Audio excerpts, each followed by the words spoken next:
In the world of politics, we have some fascinating storytellers. There are politicians who, without batting an eyelid, will tell you that LTTE chief Prabhakaran trained them on using a AK-74 or served them turtle meat. It is okay as a time pass. But when the same storytelling technique is deployed to propagate an agenda, then it gets serious business. Who are we talking about?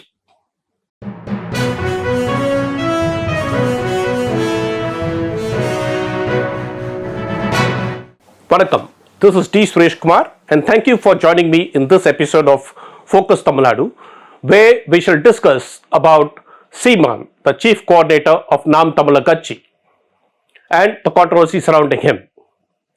Who is Seeman? Sebastian Simon, alias Seeman or Simon, is the founder of Naam Tamilar Katchi, a Tamil nationalist and a former Tamil film director. Seeman launched the Naam Tamilar at the height of the Eelam War 4 during 2008-9. He plunged into ground-level activism, campaigning against the Congress, accusing it of being a part of the annihilation of Tamils in Sri Lanka. He made provocative speeches, strongly supporting LTTE and Prabhakaran, both of whom were banned organization and outlawed at that point of time in India. In the process, multiple cases were slapped against him. He was booked on charges of sedition and continues to face numerous cases, including detention under the National Security Act.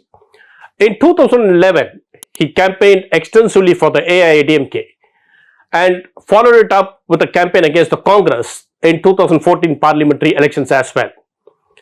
Thereupon, in 2016, he decided to take the political plunge. By then, his organization had metamorphosed into a political organization, the Naam Tamilar Katchi. Contesting in all the 234 assembly constituencies, he managed to poll about 1.1% of the vote share. In 2019, in the parliamentary elections, he fielded 40 candidates, including 20 women, and improved his vote share to more than 3%. And subsequently, in the 2021 assembly election, this vote share increased to a significant 6.5% plus. All this was organic growth.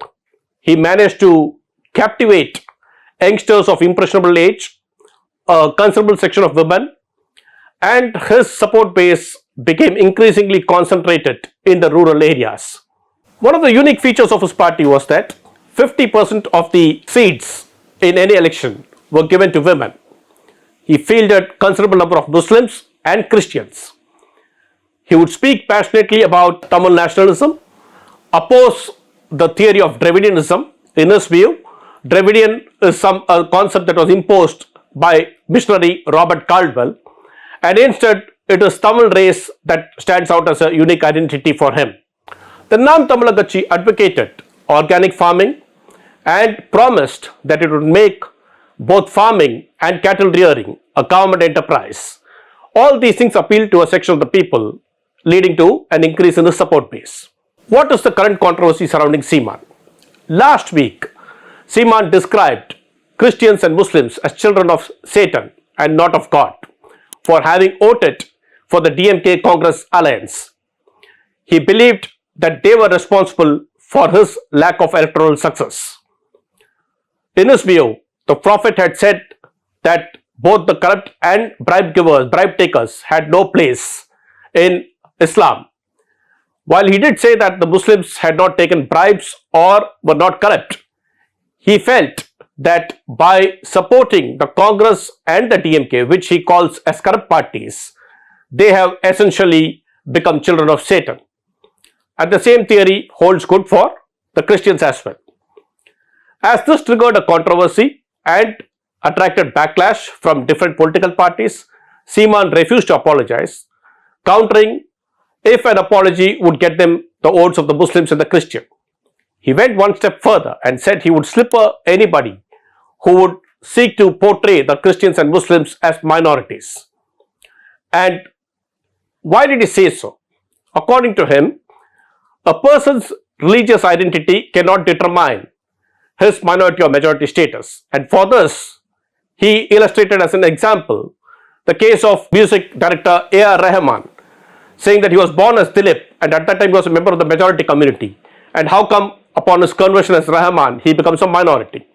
Or for that matter, he asked, how would music maestro Ilaiyaraaja belong to the majority community while his son Yuvan Shankar Raja, who has embraced Islam, become a minority?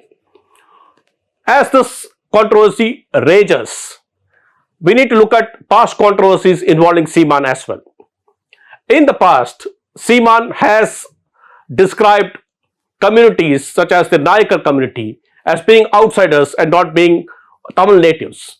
He even went to the extent of saying that they were all settlers here during the Nayak era and that there was relationship between the Nayakars here and the Patanayaks of Odisha. Very recently, he also said that the Arundhatiars, who belong to the scheduled caste, were also settlers here during the Vijayanagar Empire.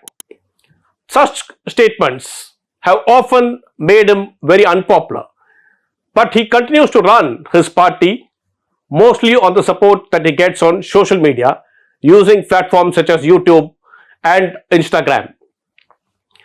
Against this backdrop, we need to see what is the future of Seeman and the NTK. The party, as I said, has had a very organic growth. In fact, even in the Erode East by-elections that took place earlier this year, his candidate polled 6.5% votes, and that particular by-poll was heavily influenced by cash for votes, as we all know. Despite that, the vote share is significant. If he needs to build upon this support base and progress further to the next step, he has to grow beyond the Tamil nationalist identity, go beyond concepts like othering certain sections of community.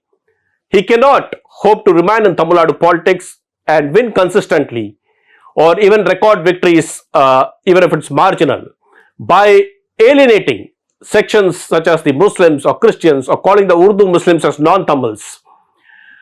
It appears that somewhere he remains confused about his own identity, because at one point he describes himself as a rationalist and atheist, but on the other hand he also calls Lord Muruga or Lord Shiva as his forefathers. He believes in Saivism. At one point he said that his party has fielded enough number of minorities, whereas the DMK and the Congress did not do enough for the minorities. And now he calls the minorities and the Christians and the Muslims as children of Satan. Such contradictory positions is unlikely to take him too far in politics.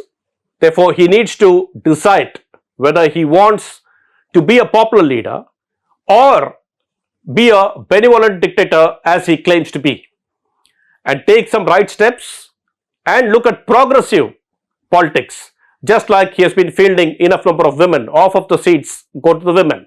So he needs to look upon and build upon the progressive side of his politics and leave aside the negative and impractical ideas to remain in the longer run in politics.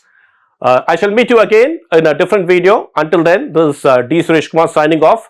Please log on to thehindu.com for more such videos. Thank you.